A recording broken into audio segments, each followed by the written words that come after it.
ரிஷபராசிக்கு எதிரியாக முதல் எதிரியாக குரு பகவான் மற்றும் செவ்வாய் இவங்கெல்லாம் வருவாங்க. அடுத்தவர்களுக்காகவே வாழ்வாங்க. ரிஷபராசி என்பவர்கள் செய்ய வேண்டியது, யாருக்கும் தேவையில்லாத வாக்கை கொடுத்து பின்னாடி அவஸ்தைப்படக்கூடாது. பேச்சுவார்த்தை நடத்தும் போது ரொம்ப ஜாக்கிரதையா பேச்சுவார்த்தை நடத்தணும். இது ரொம்ப முக்கியம். நீங்க சொன்னா அது நடக்கும். வாக்கு பலிதம் என்பது உண்டு. அதுக்கு தான் மனசை காயப்படுத்தி அந்த மனதில் ரொம்ப அழியா ஒரு வடுக்களோடு வாழக்கூடியவர்கள் லவ்ல ஃபெயிலியர் ஆகக்கூடிய யோகம் எல்லாம் இருக்கு. உடல்ல பித்தம் சம்பந்தப்பட்ட நோய்கள் வரக்கூடிய வாய்ப்புகள் அதிகம் உண்டு. அங்கே ஜாக்கிரதையா இருக்கணும். உங்களுடைய திறமைக்கு ஏற்ற ஒரு முன்னேற்றம் இருக்காது. ஹிடன் அட்டாக் அதிகமாக பண்ணுவார்கள்.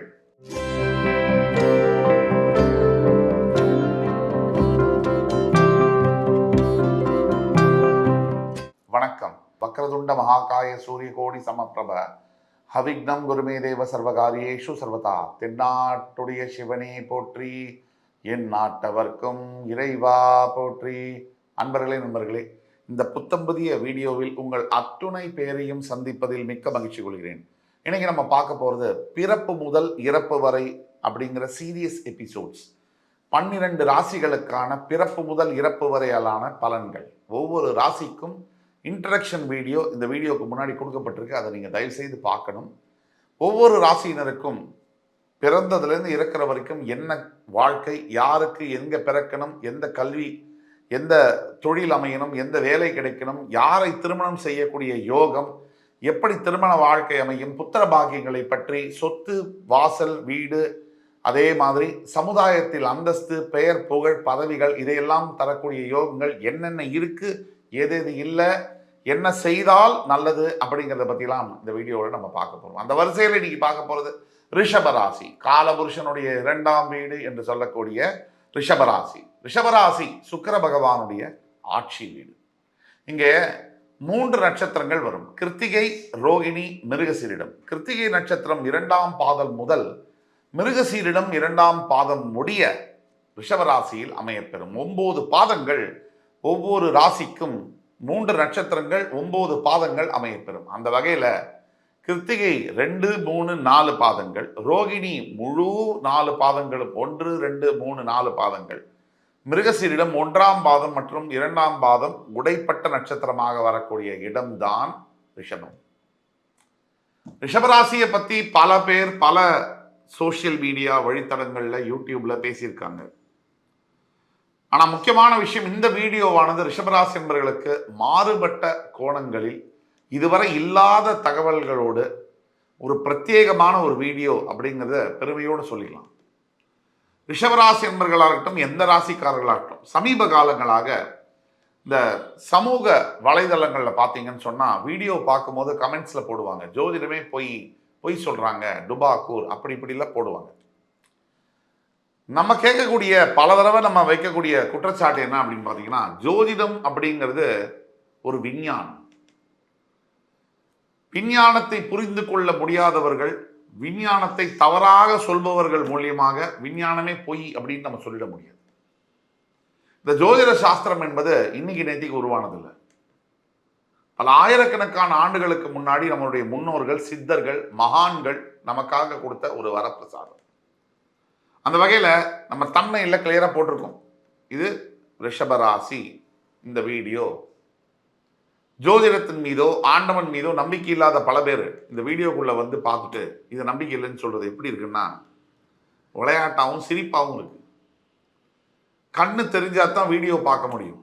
அப்படி கண்ணு தெரிஞ்சதுன்னா, தமிழ் மொழி படிக்க தெரிஞ்சதுன்னா, ராசி கடவுள் சம்பந்தப்பட்ட வீடியோக்குள்ளே வந்து கடவுள் பொய், ஜோதிடம் பொய் சொல்கிறது அவங்களுடைய மோட்டிவ் என்னவா இருக்கும் அப்படிங்கிறத படித்த நபர்களால் புரிஞ்சு கொள்ள முடியும். ஆக அதை பற்றி நம்ம உள்ள ரொம்ப போல, தேவையற்ற நபர்கள் தேவையற்ற வார்த்தைகளை பேசும்போது நம்ம அதை பற்றி கவலையும் படுறதில்லை. நமக்கு வேணுங்கிறது ஆரோக்கியமான கமெண்ட்ஸ், ஆரோக்கியமான நண்பர்கள், ஆரோக்கியமான சூழ்நிலை. இன்னைக்கு எங்கே பார்த்தாலும் எதில் பார்த்தாலும் நெகட்டிவிட்டி அதிகமாக இருக்கக்கூடிய இந்த காலகட்டத்தில் இப்படிப்பட்ட வீடியோஸ், இப்படிப்பட்ட தகவல்கள் கொடுப்பதில் நாங்கள் பெருமை கொள்கிறோம். ரிஷபம், சந்திர பகவான் உச்சம் பெறக்கூடிய, சூரிய பகவான் ஆட்சி பெறக்கூடிய இந்த வீடு ரொம்ப சிறப்பான ஒரு வீடு. ரிஷபராசியில் பிறக்கக்கூடிய 196 பேர் அழகாக பிறப்பார்கள். ஏன்னா சந்திரன் உச்சம் பெறுகின்ற ஒரு வீடு. இந்த ரிஷபராசிக்கு நட்பு கிரகமாக சனி பகவான், புதன் பகவான் மற்றும் ராகு பகவான் இவங்கெல்லாம் வருவாங்க. ரிஷபராசிக்கு எதிரியாக முதல் எதிரியாக குரு பகவான் மற்றும் செவ்வாய் இவங்கெல்லாம் வருவாங்க. பொதுவாக ரிஷபராசியில் பிறந்தவர்களுடைய குணாதிசயத்தை பற்றி ஒரு 4-5 பாயிண்ட் பேசிட்டு நம்ம இதுக்குள்ள போகலாம். லக்னம்னு எடுத்துக்கணும். நான் ராசின்னு சொன்னாலும் இந்த வீடியோவானது ரிஷப லக்னத்தில் பிறந்தவர்களுக்கு 60 முதல் 70% ராசியில் பிறந்தவர்களுக்கு 30 முதல் 40% பொருந்தும். ரிஷப லக்னம், ரிஷப ராசியில் பிறந்தவர்கள் அடுத்தவர்களுக்காக வாழக்கூடிய பிறப்பை பெற்றவர்கள். ரொம்ப நல்லா பேசுவாங்க, அருமையாக பேசுவாங்க. ரிஷபராசி ரிஷப லக்னத்தில் பிறந்தவர்கள் அடுத்தவர்களுக்காகவே வாழ்வாங்க. இந்த பாரத்தை சுமக்கின்றவர்களாக இருப்பார்கள். ரிஷபத்துடைய சிம்பல் பொதிமாடு. அப்போ பொதிமாடு என்ன செய்யும்? எல்லா பாரத்தையும் தன்னுடைய தோளில் போட்டு சுமக்கும். அதையே தான் ரிஷபராசி அன்பர்கள் செய்வார்கள். எல்லாரிடமும் நல்ல பெயர் வாங்கி தன்னுடைய வாழ்க்கையை பலி கொடுத்து தன்னுடைய at the cost of their life they will live for others. ரிஷபராசியில் பிறந்தவர்கள் ரொம்ப பொறுமையா இருக்கக்கூடிய தன்மையா இருப்பாங்க. வெகுவாக சொல்றேன், 100% ரிஷபராசியில் பிறந்தவர்கள் பொறுமையா இருப்பாங்கன்னு சொல்ல, 75 முதல் 80% ரிஷபராசி என்பவர்கள் பொறுமையை கடைபிடிப்பார்கள். பொறுமை என்பது அவர்களுடைய ஆயுதம். கலை ரசனை உடையவர்களாக இருப்பார்கள். எந்த ஒரு கலை எந்த ஒரு வடிவத்தில் இருந்தாலும் கூட அது மேல நாட்டமும் ஆசையும் இருக்கும். ஒரு எடுத்துக்காட்டுக்கு, டான்ஸ் பண்றது ஆர்ட், ஒரு பாடல் பாடுவது என்பது ஒரு சிங்கிங் இஸ் அன் ஆர்ட். அந்த ஆர்ட் மேல அசாத்திய கவனம், அசாத்திய ஆசை, அது கத்துக்கணும். கலை ஏதாவது நிகழ்ச்சிகள் என்டர்டெயின்மெண்ட் மேல நிறைய ஈடுபாடுகள் இருக்கும். ரிஷபராசியில் பிறந்தவர்களுக்கு பொதுவாக சொல்றேன், அரசியல் துறை, வக்கீல் துறை, நீதித்துறை, பேச்சு சம்பந்தப்பட்ட துறைகள் எதுவாக இருந்தாலும் அவர்களுக்கு இயல்பிலேயே நன்றாக வரும். நல்லா பேச தெரியும். அதுக்கு காரணம், காலபுருஷனுடைய முதல் வீடு மேஷம், அதற்குரிய வாக்குஸ்தானம் ரிஷபம். அப்ப தனம், வாக்கு, குடும்பத்துடைய ஸ்தானமாக ரிஷபராசி வருவதனால் பெரும்பாலும் ரிஷபராசி என்பவர்களுக்கு செகண்ட் ஆஃப் ஆஃப் லைஃப்ல நிறைய பணம் சேர்க்கக்கூடிய யோகம் வருகிறது என்றால் அது மிகையல்ல. அதே மாதிரி வாக்குஸ்தானம், பேச்சு சம்பந்தப்பட்ட வாக்கு சம்பந்தப்பட்ட தொழில் தான் agent profession, brokers, real estates, இல்லை ஒரு பொலிட்டீஷியன்ஸ் பேசி தான் ஆகணும். அந்த மாதிரி விஷயங்கள், இது மாதிரி தொழில்களில் ரிஷபராசி அன்பர்கள் இருப்பது என்பது நல்லது. சக்சஸ்ஃபுல்லாக வரும். பெஸ்ட் சூட்டட் ப்ரொஃபஷன்ஸ் அப்படிங்கிற வரிசையில் வரும். ரிஷபராசி அன்பர்கள் செய்ய வேண்டியது, யாருக்கும் தேவையில்லாத வாக்கை கொடுத்து பின்னாடி அவஸ்தைப்படக்கூடாது. நீங்க வெர்பல் கமிட்மெண்ட், யாருக்காவது வாக்கு கொடுக்கறதுக்கு முன்னாடி 2 தடவை யோசிக்கணும், இது செய்ய முடியுமா. பல தருணங்கள்ல நீங்க கொடுத்த வாக்கை உங்களாலேயே காப்பாற்ற முடியாத சூழ்நிலைகள் வரும். அப்படி வர்றதுனால நீங்க ஜாக்கிரதையா வாக்கு கொடுக்கணும். அப்படிங்கிறது நீங்க தெரிஞ்சிக்க வேண்டிய ஒரு விஷயம். சரி, அடுத்தது உங்களுடைய 2ஆம் வீடு. எப்பவுமே உங்க ராசி லக்னம் காலபுருஷ தத்துவத்தோட ஒப்பிட்டுக்கணும். அது ரொம்ப முக்கியம். காலபுருஷனுக்கு உங்களுடைய லக்னமோ ராசியோ 2ஆம் இடம். அப்ப அந்த வகையில பார்க்கும்போது வாக்குல, குடும்பங்கள்ல பேச்சுவார்த்தை நடத்தும் போது ரொம்ப ஜாக்கிரதையா பேச்சுவார்த்தை நடத்தணும். இது ரொம்ப முக்கியம். இப்போ முழுசா போவோம். உங்களுடைய ரிஷபராசிக்கு 12 இடங்கள், 12 வீடுகளுக்கான பலன்களுக்குள்ள நம்ம போவோம். உங்களுடைய 2ஆம் வீடு என்று சொல்லக்கூடிய மிதுன ராசிக்கு அதிபதியாக புதன் வருகிறார். அங்கே மிருகசீரிடம், திருவாதிரை, புனர்பூசம் 3 நட்சத்திரங்கள் வருது. வாக்குஸ்தானத்துக்கு வாக்கு நாதனே அதிபதியாக வருவதனால், நான் ஏற்கனவே சொன்னேன், காலபுருஷ தத்துவப்படி நீங்களே வாக்குஸ்தானத்துக்குடைய ராசி. உங்களுடைய வாக்குஸ்தானத்துக்கு புதனே அதிபதியாக வருவதனால் நீங்க சொன்னா அது நடக்கும். வாக்கு பலிதம் என்பது உண்டு. அதுக்கு தான் ரிஷபராசிக்காரர்களுடைய வாயில விழக்கூடாது. அதுக்கு இன்னொரு அர்த்தமும் உண்டு. ரொம்ப நல்லவங்க சொன்னா பலிச்சிடும். அதுவும் ஒரு காரணம். ரிஷபராசி என்பவர்களுடைய நாக்கில் நம்ம விழுந்துட்டோம்னு சொன்னா அது நல்லதா இருந்தாலும் சரி, கெட்டதா இருந்தாலும் சரி நடந்தே தீரும். ஆக ஜாகிரதையாக நம்ம ரிஷபராசி என்பவர்களை தொந்தரவு பண்றதோ, அவங்கள கஷ்டம் கொடுக்கறதோ, ஏமாத்துறதோ செய்யக்கூடாது. ஏன்னா அவர்கள் பாரம் தூக்கிகள், அடுத்தவர்களுக்காக தன்னுடைய வாழ்க்கையை அர்ப்பணிப்பவர்கள், வாலண்டரியா எல்லாருக்கும் உதவி செய்து, யார்கிட்டையும் தனக்கு ஒரு விஷயம் வேணுங்கிற போது உதவி கிடைக்காம போய் மனம் நொந்து மனசை காயப்படுத்தி அந்த மனதில் ரொம்ப அழியா ஒரு வடுக்களோடு வாழக்கூடியவர்கள் ரிஷபராசி ரிஷப லக்ன அன்பர்கள். அதனால உங்களுடைய வாக்குஸ்தானத்துக்கு புதன் வருவதனால நீங்க வாக்கு சொல்லும் போது கவனமாக சொல்ல வேண்டும். விளையாட்டுக்கு கூட தப்பான வார்த்தைகளை ரிஷப லக்ன ரிஷபராசி அன்பர்கள் பேசக்கூடாது. அப்படி பேசினா அது அப்படியே பலிக்கும். வீட்டில் கூட திட்டும் போது கூட ஜாகிரதையா திட்டுங்க.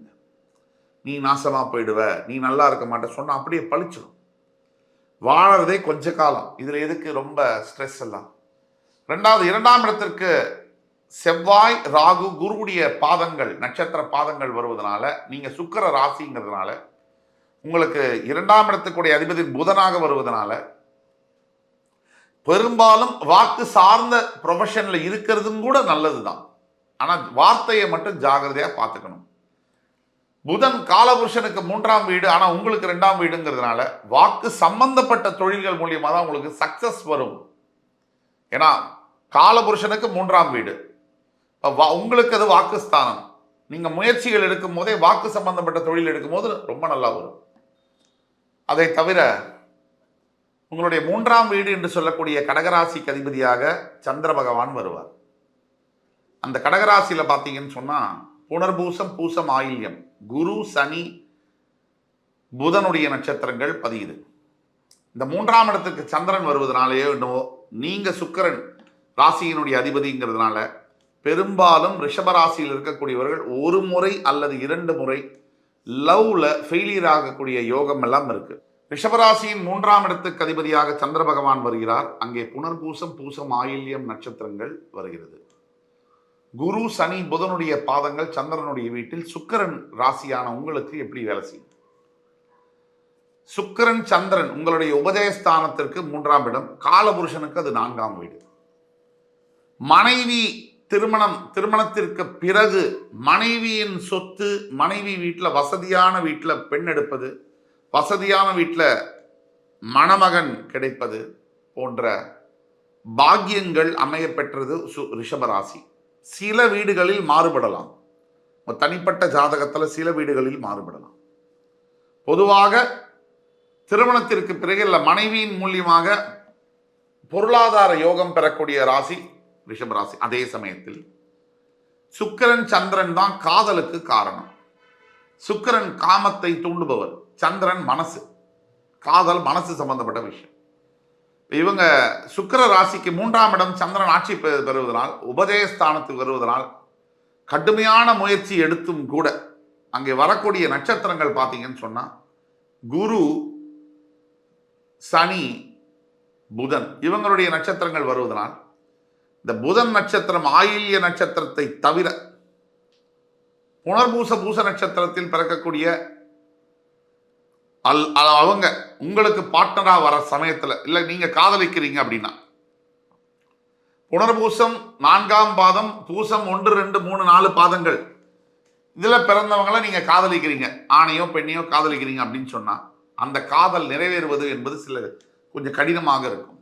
அதே ஆயில்ய நட்சத்திரம் 3ஆம் பாதம் 2ஆம் பாதம் இந்த பாதத்தில் பிறப்பவர்களை நீங்கள் காதலிக்கும் போது அந்த காதல் திருமணமாக மாறக்கூடிய யோகம் என்பது அதிகம் உண்டு. பொதுவாக ரிஷபராசி என்பவர்களுக்கு 1 அல்லது முதல் 2 காதல்கள் ஃபெயிலியர்.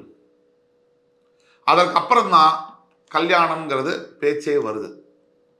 இது உங்களுடைய யோகமாக இருக்கு. தவிர உங்களுடைய உபஜயஸ்தானத்தில் குரு உச்சம் பெறுகிறார். அதாவது உங்களுக்கு அஷ்டமாதிபதி உபஜயஸ்தானத்தில் உச்சம் பெறுவதனால் ரிஷபராசி என்பவர்கள் மற்ற ராசிக்காரர்களை காட்டிலும் கடுமையான முயற்சிகள் எடுத்துதான் முன்னுக்கு வர வேண்டி இருக்கு. இது ஒரு உண்மை. ரிஷபராசியின் 4ஆம் வீடாக வரக்கூடியது சிம்மம். சிம்மத்திற்கு அதிபதியாக சூரியன். இங்கே மகம், பூரம், உத்திரம், சுக்கிரன், சூரியன், சந்திரனுடைய பாதங்கள் பதிய பெற்று வரக்கூடிய ஒரு ராசி. காலபுருஷனுக்கு 5ஆம் வீடு, உங்களுக்கு 4ஆம் வீடு. இதை நீங்கள் நல்லா உத்து கவனிக்கணும். ரிஷபராசியை பொறுத்த வரைக்கும் 4ஆம் வீட்டுக்கு அதிபதியாக சூரியன் வருகிறார். 4ஆம் வீடு ஆதிபத்தியம் என்பது வீடு, வாகனம். அதே மாதிரி நாம் ஏற்கனவே சொன்னோம், 3ஆம் வீட்டுக்கு அதிபதியாக கடகம், சந்திரன் அதிபதியாக வருவதனால் பெரும்பாலும் ரிஷபராசிக்காரர்களுக்கு நல்ல நண்பர்கள், நல்ல பார்ட்னர்ஸு, அவங்க மேலே ஒரு அதிகப்படியான ஒரு அன்பு இதெல்லாம் இருக்கும். அதே மாதிரி இளைய சகோதர சகோதரிகள் ரிஷபராசி நண்பர்களுக்கு ஓரளவுக்கு நல்லது பண்ணலைனாலும் கெடுதல் பண்ணாமல் இருக்கக்கூடிய யோகம்லாம் இருக்கும். இதற்கு விதிவிலக்குகளும் உண்டு. உங்கள் தனிப்பட்ட ஜாதகத்தை பார்த்தால்தான் உங்களுடைய விஷயத்தை ஆழமாக அனலைஸ் பண்ணி துல்லியமாக சொல்ல முடியும். இப்போ 4ஆம் வீடு என்பது ஆதிபத்தியம் என்னெல்லாம் பார்த்தோம்னா, வீடு, வாகனம், மூத்த சகோதரர்கள், உயரிய கல்வி, இதெல்லாம் நம்ம சொல்கிறோம். அப்போ சுகஸ்தானம்னு சொல்கிறோம். பெரும்பாலும் ரிஷபராசியில் பிறந்தவர்களுக்கு அக்னி பாவம் சம்பந்தப்பட்ட நோய்கள் வரக்கூடிய வாய்ப்புகள் அதிகம் உண்டு. உங்கள் 4ஆம் வீட்டுக்கு அதிபதியான சூரியன் உங்களுடைய விரயஸ்தானம் என்று சொல்லக்கூடிய மேஷராசியில் போய் உச்சம் பெறுகிறார். சுகஸ்தானாதிபதி விரயஸ்தானத்தில் உச்சம் பெறுவதனால் ரிஷபராசி என்பவர்களுக்கு உடல்ல பித்தம் சம்பந்தப்பட்ட நோய்கள் வரக்கூடிய வாய்ப்புகள் அதிகம் உண்டு. அங்கே ஜாக்கிரதையாக இருக்கும். அதே சமயத்தில் ஏதோ ஒரு சந்தர்ப்பத்தில் அப்பா மூலியமாவோ, முக்கியமாக பிதா காரகன் சூரியன்றதுனால அப்பா மூலியமாவோ, அல்லது ஒரு கணவர் மூலியமாவோ, இல்லை அரசாங்கத்தின் மூலியமாவோ, இல்லை பெண்டாட்டியினுடைய அப்பா மாமனார் மூலியமாவோ பெரிய சொத்துக்கள், வாகனம், வீடு வரக்கூடிய வாய்ப்புகள் இருக்கு. இது அப்படியே இருக்குன்னு சொல்ல முடியாது. உங்க பிறப்பு ஜாதகத்தில் சில மாறுதல்களை வச்சு இது மாறும். ஆனால் பெரும்பாலும் வாய்ப்புகள் இருக்கு. ரிஷபராசியினுடைய 4ஆம் வீட்டில் பார்த்தீங்கன்னா கேது, சுக்கிரன், சூரியனுடைய பாதங்கள் வருது. இதில் சூரியனுடைய வீட்டில் கேது, சுக்கிரன், சூரியனுடைய பாதங்கள். நீங்கள் சுக்கிர ராசி. பெரும்பாலும் மேல் படிப்பு படிப்பதற்கு ரிஷபராசி என்பவர்கள் ரிசர்ச் சம்பந்தப்பட்ட படிப்பு எடுத்தால், பிஹெச்டி, டாக்டர் சம்பந்தப்பட்ட படிப்புகள் உங்களுக்கு ரொம்ப சூட்டபிளாக இருக்கும், நல்லா வரும். அதே மாதிரி பூர்வீக சொத்துக்கள், கோர்ட் கேஸு எவ்வளவு நடந்தாலும் ஃபைனல் வெர்டிக்ட் உங்களுக்கு சாதகமாகத்தான் வரும். இதெல்லாம் ரிஷபராசி என்பவர்களுடைய பிறப்பினுடைய ரகசியங்கள். அதே மாதிரி நல்ல கல்வி பயிலக்கூடிய யோகங்கள் ரிஷபராசி என்பவர்களுக்கு இருக்கு. இளம் வயதிலேயே திருமணம் முடிக்கக்கூடிய யோகமும் ரிஷபராசி என்பவர்களுக்கு உண்டு. ஆனால் நான் வரேன், இன்னும் நிறைய வீடுகள் இருக்கு, பார்க்கணும். கல்யாணத்தை பற்றிலாம் சொல்கிறேன். அதுக்கப்புறம் 4ஆம் வீட்டில் சுக்கிரன் உங்களோட ராசிநாதனே கால் பதிப்பதனால் உங்களுடைய நண்பர்களோ சகோதரர்களோ பூர நட்சத்திரத்தில் பிறக்கிறாங்க அப்படின்னா நீங்கள் அவர்களால் பாதிக்கப்படக்கூடிய யோகங்களும் உண்டு. அது ஜாக்கிரதையாக இருந்துக்கணும். அதே உத்திர நட்சத்திரம் 1ஆம் பாதத்தில் பிறக்கக்கூடியவர்கள் உங்களுக்கு நண்பர்களாகவோ சகோதரர்களாகவோ இருந்தால் அவர்களால் உங்களுக்கு நன்மைகளும் உண்டு. அடுத்தபடியாக உங்களுடைய 5ஆம் வீடு பூர்வ புண்ணிய ஸ்தானத்திற்கு அதிபதியாக உங்களுடைய 2ஆம் அதிபதி, அதாவது மிதுன ராசிக்கு அதிபதியே 5ஆம் வீட்டுக்கும் அதிபதியாக வருகிறார். இதில் ஒரு ஸ்பெஷாலிட்டி இருக்கு. இந்த பூர்வ புண்ணிய ஸ்தானம் என்பது ஒரு மனிதனுடைய வாழ்க்கையை தீர்மானிக்கக்கூடிய ஒரு இடம். எப்படி வாழணும், எங்க பிறக்கணும், என்ன படிக்கணும், என்ன வேலை பார்க்கணும், எந்த சட்டையை போட்டுக்கணும், எந்த சமுதாயத்தில் எந்த அளவுக்கு அந்தஸ்து இருக்கணும், இது எல்லாமே 5ஆம் வீடு பூர்வ புண்ணிய ஸ்தானம். இந்த பூர்வ புண்ணிய ஸ்தானத்தில் புதன் ஆட்சியும் பெற்று உச்சமும் பெறுகிறார்.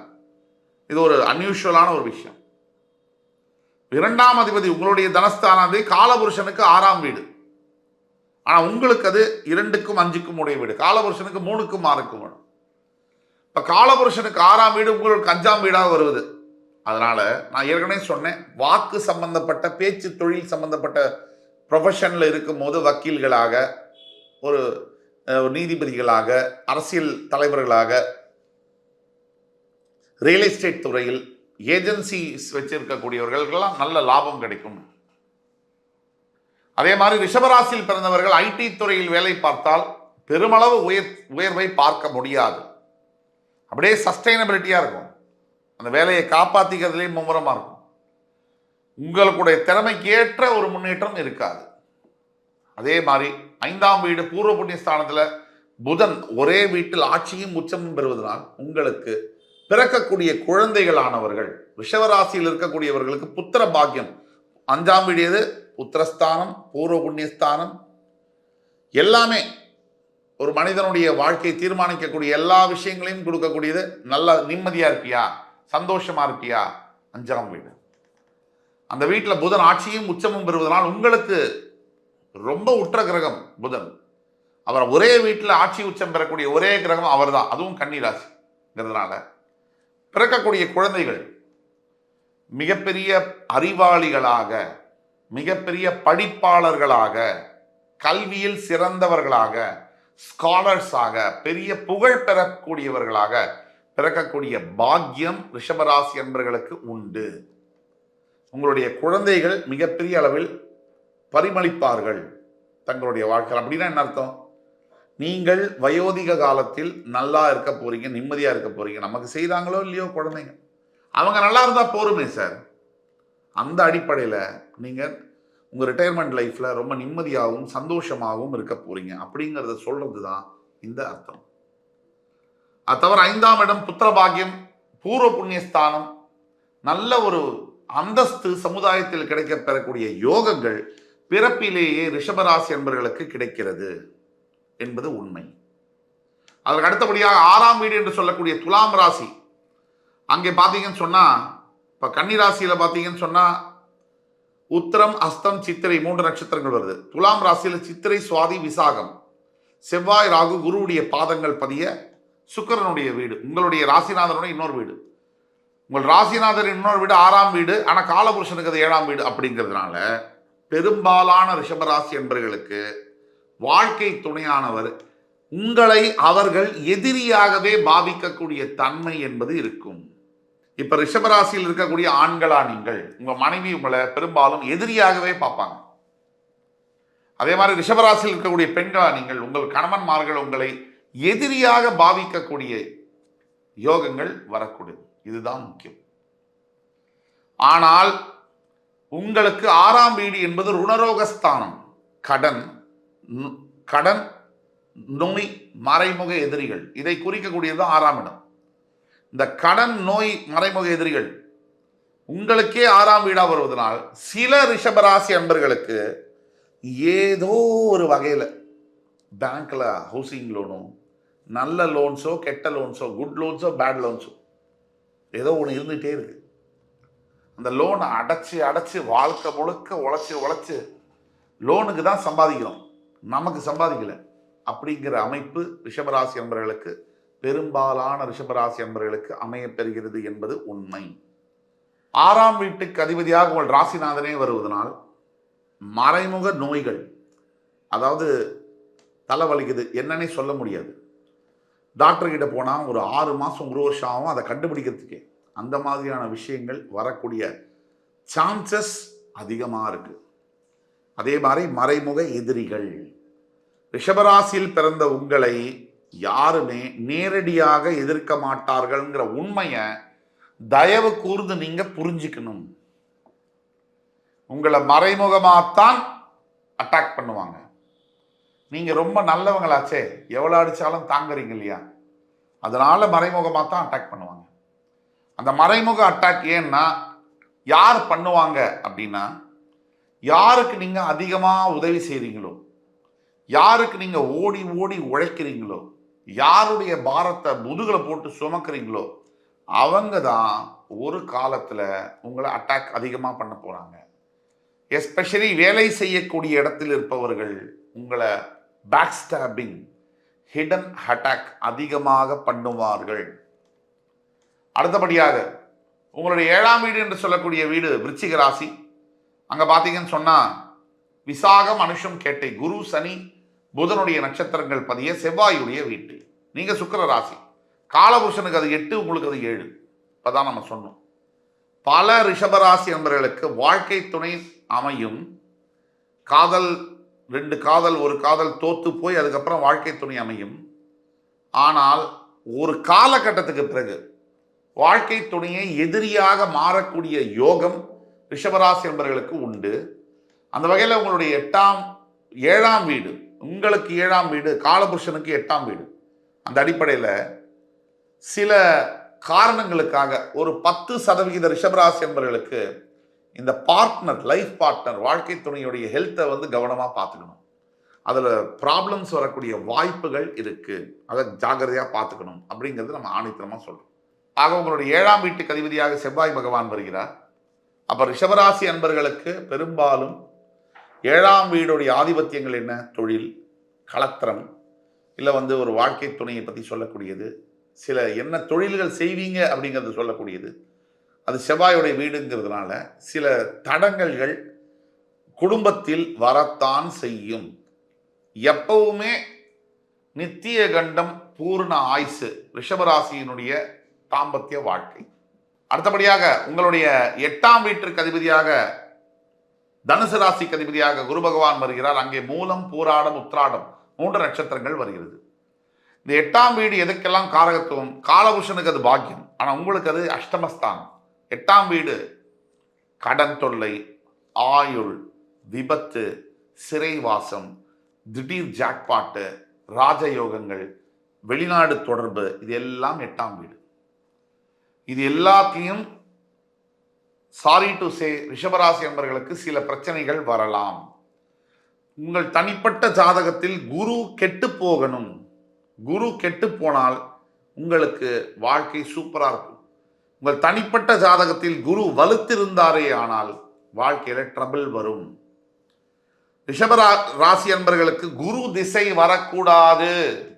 ரிஷப லக்ன அன்பர்களுக்கு குரு திசை வரக்கூடாது.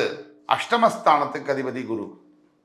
எந்த நிலையிலும் ரிஷப ராசிக்காரர்களுக்கு, ரிஷப லக்னக்காரர்களுக்கு குரு திசை என்பது வராமல் இருப்பது நல்லது. அப்படி குரு திசை வந்தால் அந்த குரு உங்களுடைய சுய ஜாதகத்தில் கெட்டு போயிருந்தால் ராஜபலனை செய்வார். உங்களுடைய பிறப்பு ஜாதகத்தை பார்த்து தான் அந்த பலனை நம்ம சொல்ல முடியும். அப்போ ரிஷப லக்னக்காரங்களுக்கு குரு திசை சில கஷ்டங்களை தான் கொடுக்கும். 8ஆம் இடத்துடைய ஆதிபத்தியத்தெல்லாம் நம்ம பார்த்தோம்.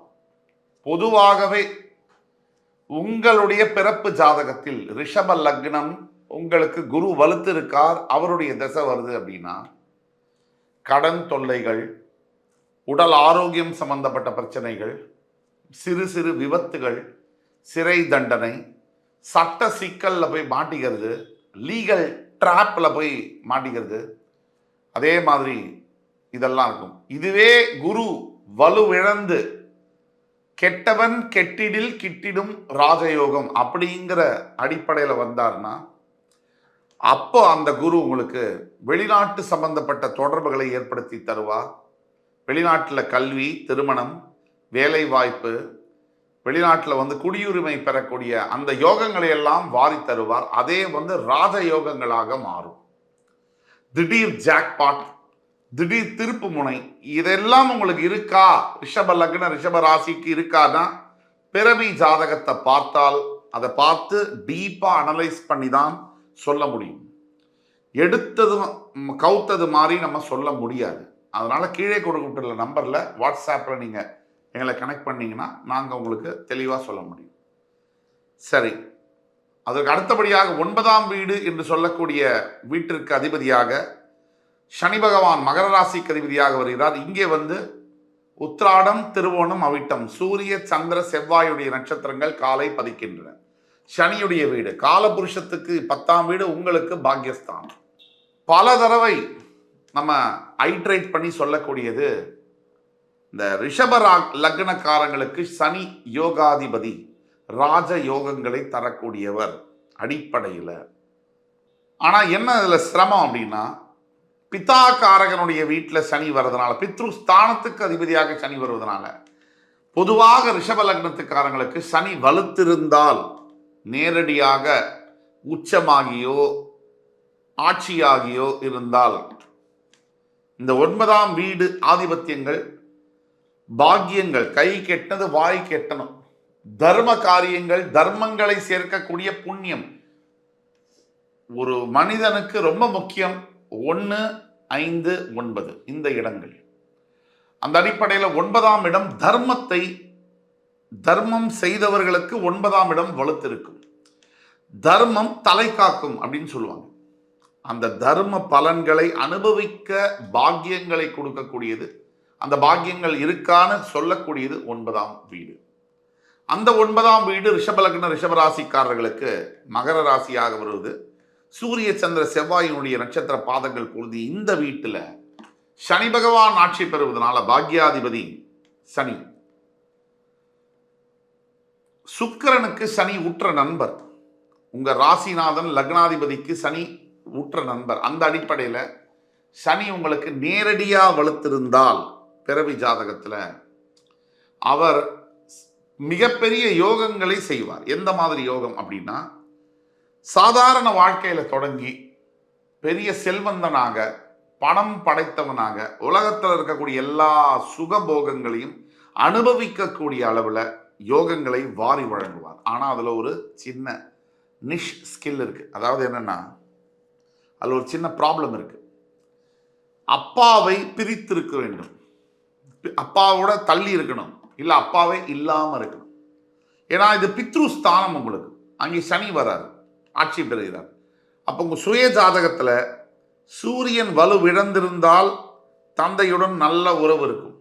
சூரியன் வலு பெற்றிருந்தால் தந்தையுடன் சில மோதல்கள் இருக்கும்.